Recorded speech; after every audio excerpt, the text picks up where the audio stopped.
este video se expondrá el proceso de la prueba de hipótesis y las conclusiones a las que se llegó. El paso 1 es la hipótesis. Antes de hacer cualquier cálculo, se necesita establecer claramente qué es lo que se va a probar. En una prueba de hipótesis siempre trabajamos con dos afirmaciones opuestas. La hipótesis nula, que es nuestra afirmación de no hay efecto, no hay diferencia o no hay cambio. O la hipótesis alternativa, que es la afirmación que buscamos evidencia para apoyar. Es la negación de la hipótesis nula. En este caso, la afirmación sería que sí hay una diferencia en los promedios de calificaciones de los grupos. El paso número 2 es elegir la prueba estadística adecuada. En este caso, tienes 3 grupos y quieres comparar sus calificaciones medias. Para esta situación, la prueba más común y apropiada se llama análisis de varianza o ANOVA. En términos sencillos, ANOVA no solo compara los promedios, sino que analiza la variabilidad de los datos. Calcula qué tan diferentes son las calificaciones entre los grupos, calcula qué tan dispersas o variables son las calificaciones dentro de cada grupo y evalúa si la variabilidad entre los grupos es significativamente mayor que la variabilidad dentro de ellos. El paso 3 es establecer el nivel de significancia. En estadística no podemos estar 100% seguros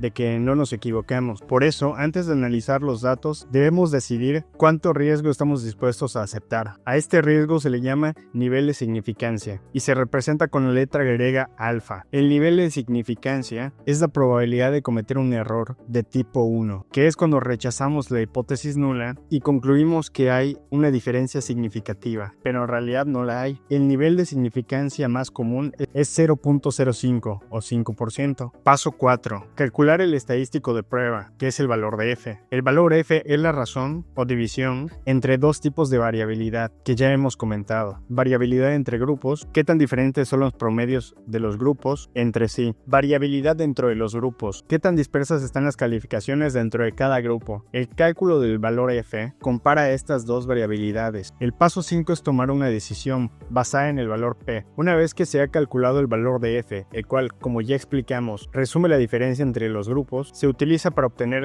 el valor de P. Este valor es clave para tomar nuestra decisión final. El valor P es la probabilidad de que los resultados que obtuviste se hayan producido por puro azar, asumiendo que la hipótesis nula es verdadera. Es la probabilidad de que las diferencias observadas entre los promedios de los grupos sean simplemente casuales y no una diferencia real. ¿Cómo se usa el valor P? Para tomar la decisión, simplemente comparamos el valor P con el nivel de significancia. Si el valor de P es igual o menor que alfa, esto significa que la probabilidad de que las diferencias sean aleatorias es muy baja. Por lo tanto, rechazamos la hipótesis nula. La evidencia sugiere que la diferencia en el rendimiento de los grupos es estadísticamente significativa. Si el valor de P es mayor que alfa, esto significa que la probabilidad de que las diferencias sean aleatorias es alta. Por lo tanto, no tenemos evidencia para rechazar la hipótesis nula, concluyendo que no hay una diferencia estadísticamente significativa entre los grupos. El paso final, el paso 6, es concluir y comunicar los hallazgos. Este es el último paso y es donde se traduce en la decisión estadística en una conclusión clara para el comité, hablando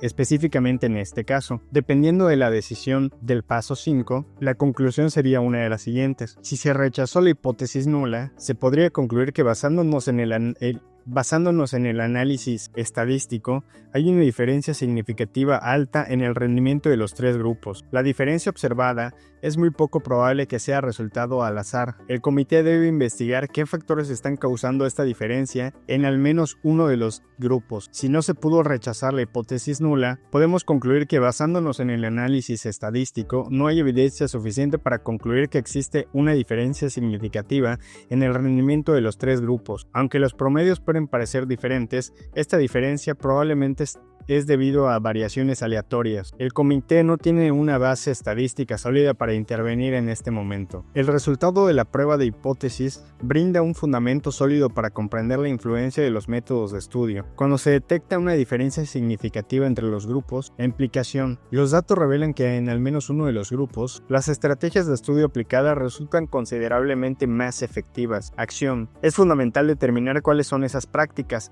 ya sea el tiempo dedicado al estudio, el uso uso de técnicas de memorización o el trabajo colaborativo, con el fin de replicarlas y fomentar un aprendizaje más eficiente, generando mejores resultados de manera general. Cuando no se observa diferencia significativa entre los grupos, la implicación, las calificaciones promedio se mantienen estadísticamente similares, lo que indica que ninguno de los métodos de estudio evaluados sobresale de forma clara. La acción, en este caso, conviene enfocar los esfuerzos en otros factores o profundizar en un análisis más específico para descubrir qué variables adicionales, distintas a las que separaron los tres grupos, inciden en el rendimiento académico. En ambas situaciones, el análisis trasciende la mera intuición y se apoya en la evidencia, lo cual resulta clave para perfeccionar las estrategias educativas y orientar a los estudiantes hacia un aprendizaje más eficaz y productivo.